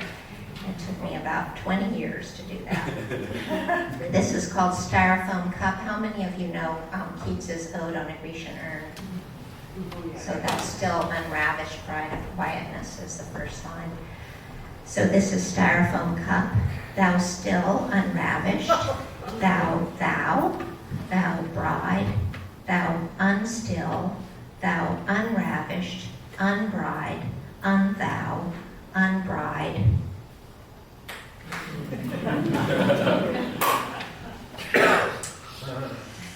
So, in the Cascadia anthology, thank you, Teresa. Thank you to everyone who worked on the anthology. Paul, you're a saint. We love you. It's such an amazing thing, Jason. It was just a splendid collection. It is. I can't wait to get mine home. This is from a very long poem that's called an eco-poetical alphabet. It's a hydrology of California, and I traveled all over California for quite a few years collecting these fragments, and this is the very first part. And it's in the anthology. It takes off from a line by Wallace Stevens, A River of Rivers in Connecticut. There's a river of rivers in California beyond all earthquakes, bringing coiled water from the north. It is grammar when we are anxious in our days, bringing tumble from freshets north of Klamath, where redwoods release fog drops ceaselessly from filtered tops, steelhead, coho, salmon, the few that do, to Humboldt, past dams hereafter known as, where streams and colorless green ideas lead furiously, where the Eel River flooding 753,000 feet per second sees fewer eels than before. Future of poetry, there's a stream between A and B as I write this, a dream of a West that would outlast us if we were life, which we are. Drops from Trinity, ice storms to Smith River and down, North Coast regions, brighter seaside towns with two waitresses named Pam. Future of poetry, I saw a black-faced gull, a juvenile, awaiting neap tide. We use the word neap to mean purple runnels. Banks, gathered wild force at the edge of names, Matol, Navarro, hearts gathered wild force, electrons trading energy for food. Apologies. Sorry. Something I'm a little allergic to.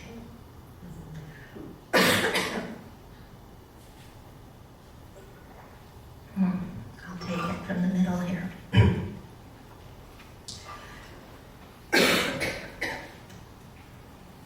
are the cough drops. Do I have one? Future of poetry, I do have one. Let's move between emotions in hydropoetics, for I am a pilgrim with no progress, recalling rivers when we were anxious. Past wetlands, needing every turning time, more than people need little dams for arugula.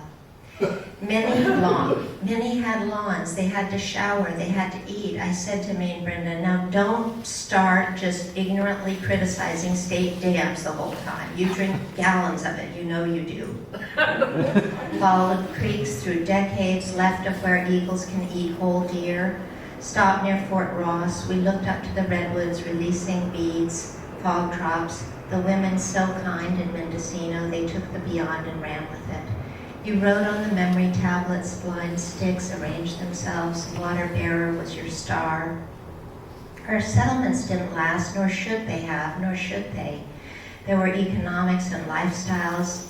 After explorers made possible the cogs, 0.0000% in rain fell down, we stood and loved south of the delicate, eerie lighthouse at Point Arena, where the griefless sea lions loll. And it goes on for 9 more watersheds. I'm sorry, I have to eat this. It's going to affect my pronunciation, but so I do. This book is the fire book, and I work with trance a lot, especially to sort of control anxiety. And I've done it for 30 years. I do self-hypnosis. I worked with a Jungian for a long time. And one of the things that it sort of connects with my political life is that I try to purge words in my trance operations. This is called Autumn Ritual with Hate Turned Sideways. And I'm going to ask you to close your eyes. Just imagine your circle while I read this. So you imagine your circle around you. Autumn Ritual with Hate Turned Sideways. I pull the hate on a rope ladder to the resting zone. H, H, H. Pull the A on down. A, A. Put that sick A to bed. Get well, A. Pinched fire. Bring the T down now. T, T, T. Roman cross before the Christian thing. Bump, bump. Put the T to bed. Put that Garamond T to bed before we kill someone with it. Such as whack, whack, weapons contractors in Virginia. Whack. Get well, T. Won't kill with you. Now, being able to breathe for the E. Breathe into the prongs. Slide on its back. Put the E to bed. E, E, E. Get well, E. Weird shapes around campfires below the mind. Tiny fires with hurt earth spirits as an Aeschylus. Resting letters now so they can live. It's especially useful this week with the Congress.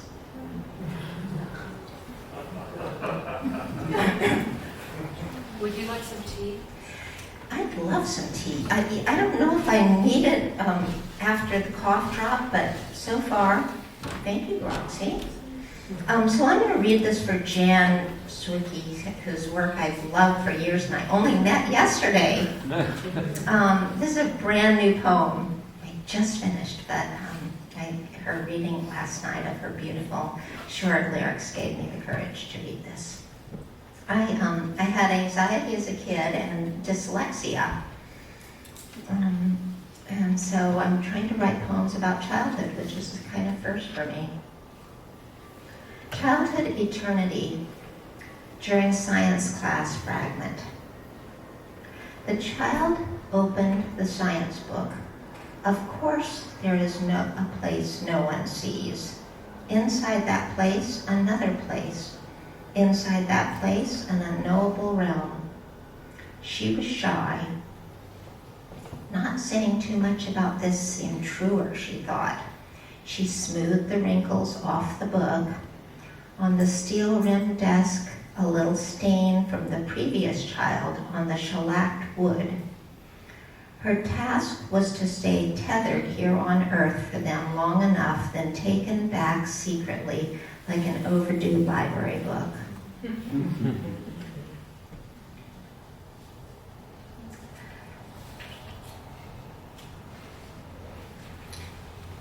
I've always believed there's a lot to the invisible.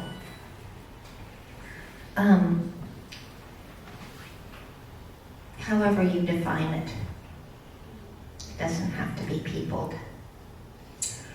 This is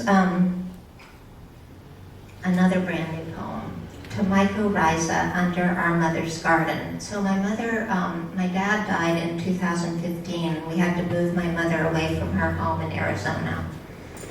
And her home is sitting there empty. So this is a poem I wrote while sort of standing in the garden there.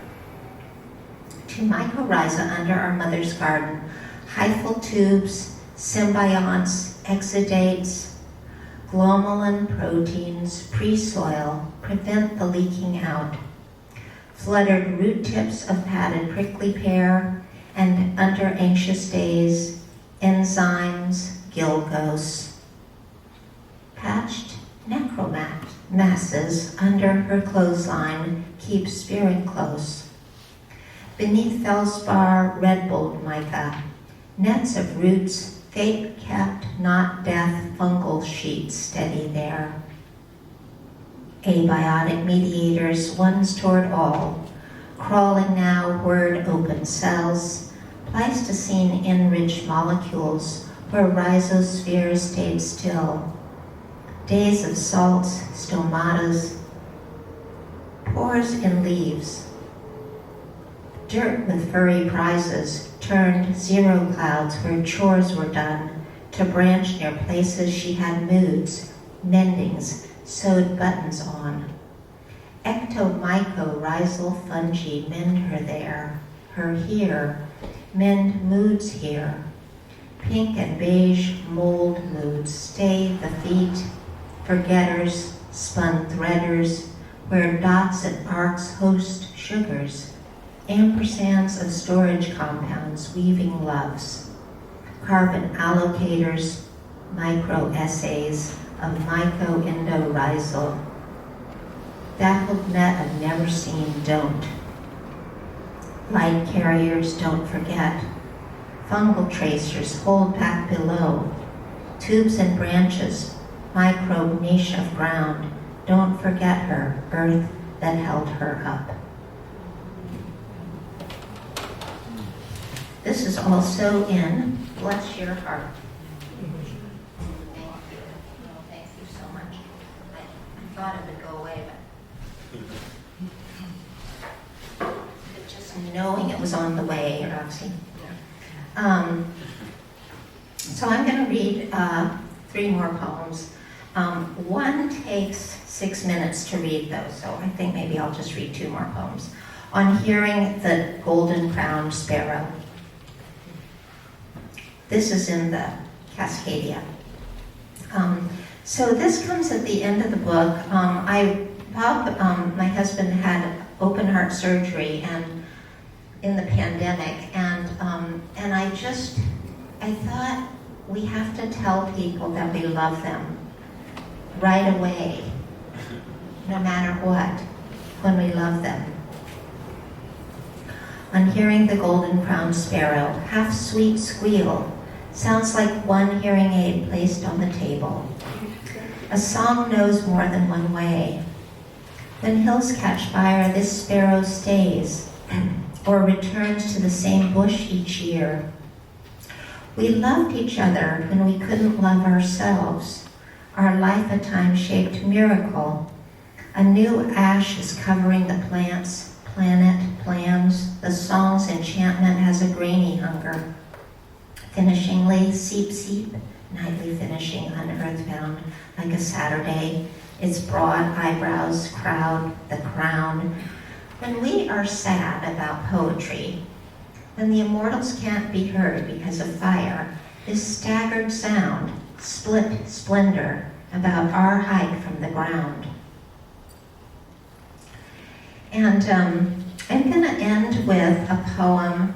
I'm dedicating it to all the women in the room, and the men, and the non-binary folks, and the people who don't want to say, and whatever you're feeling about your body.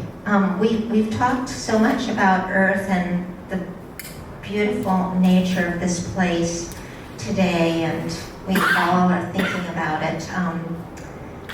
So I'm reading this in part in response because of Robert's beautiful reading last night and the feeling of Precambrian.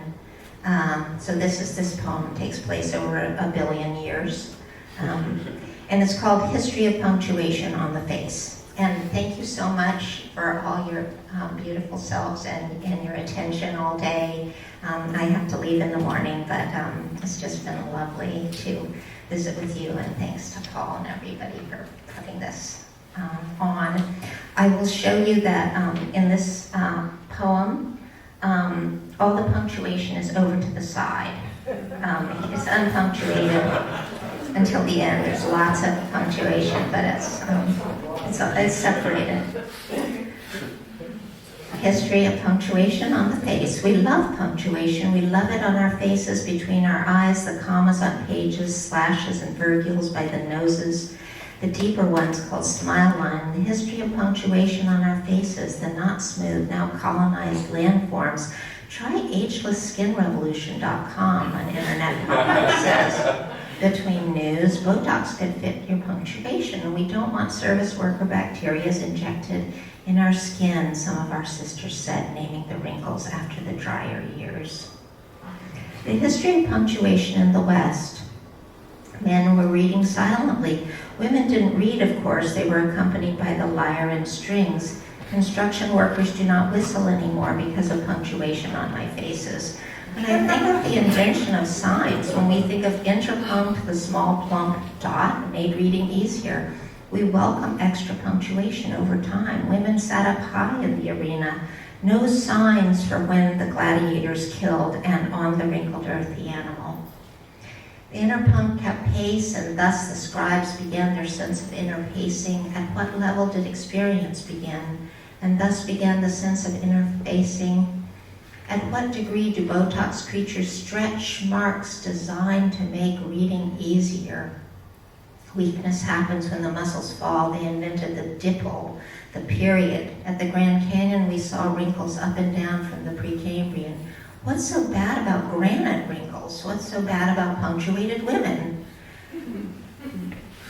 The parenthesis was added later. Grief Botox may cause side effects. We won't accept a corporate account of our skin. We do accept the long Precambrian, the feldspar in the West, the punctuation in the texts. Monks placed marks in surviving manuscripts, mostly not coming from the author. Aurelius noted he had inserted marks. Others appeared in the 4th century. Not hopeless, only adding pauses, metamorphic commas on the faces. Marks had been inserted to show forces, the dipple with 1 dot of traces. The asterisk appeared medievally, the punctus exclamativus, and by then, human surprise had been invented. Experience on our faces, and once when we were hiking down into the Precambrian granite structures, huge Vishnu complex, we had extra experience. A reader suddenly allowed to put the marks in. The printer made the right to put emotions in when he left her punctuation deepened. Only some languages develop commas.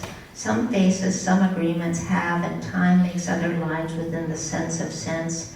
He started leaving her when she grew Precambrian around the eyes. He was very going to leave her, then he did. Another started naming wrinkles after times. She named them Valley of the M, Heartbreak, Budget Process, App. When you see an older woman on the street, a reading of her beauty starts. No stretching skin, smile lines built like the Precambrian. She began to think of reading on her face, read wrinkles like experimental poetry, lines backed up from the Precambrian, wrinkled earth over 1 billion years. His new wife had no lines at all. No timing had developed on the skin. Isadore promoted silent reading. They're kind of beautiful if you don't allow a corporation on your skin. The song of the ridiculous, well, you really had a good run of it with all that happened to your skin, and women look down to the ground we love. Older ground becomes so rich and rare. After Botox, she couldn't whistle well. Zoroaster, granite, gneiss intrusions. The corporation needs our shameful self. In her divorce, the wrinkles deepened, individual wrinkles named for lovers, old and young, writing added time to it, the commas of pure pleasure. After great pain, the Precambrian. Some sense in the experiment grew, the pattern of pure pleasure grew. The measure of text is not pre-death. They call it face work now, an understretch of tiny creatures in the skin. The Western, lovely friend afraid of smiling now. Does Sappho know about the interpunct? My wrinkles are beside the earthly years. Traces in surviving manuscripts where monks inserted 1 of the centuries. The actress had a good run of it, he wrote. They called her wrinkles tiny flaws. emerging tiny flaws above the sweat glands and the sensory receptors. In our Grand Canyon, the comma is the door. What's your favorite form of punctuation? My favorite form is the almost pause. To have some extra time around the dream, not dream of youth, poor Botox creatures chained into our friend. Oh, semicolon, why hatred of old women, not of earth? Why no hatred of old canyons? Why no hatred of the valley? Why hatred of the women doing nails and women eating, teaching, nursing babies, walking, talking, bent like commas? Why do the aging women apologize till they can barely even talk? Asked the semicolon, and it said, don't be ashamed of your skin. I asked the comma, it said, don't be ashamed of your eyes. I asked the virgule, the parentheses, the dash, the tilde, the umlaut, the macron. He said, don't be ashamed, shame, shame, shame. I asked the ellipsis and the period, the exclamation and the question mark, to read the human woman's face, and the signs said, take your time. The pause is bent and heard, as did the quartzes and the cracked feldspar faces of the canyons. There are the little marks and tunnels and rivulets, scratches and of exiles, skin, sex, age, capacities, oak quartz, oak granite, basalt, lava. Faces stay with you.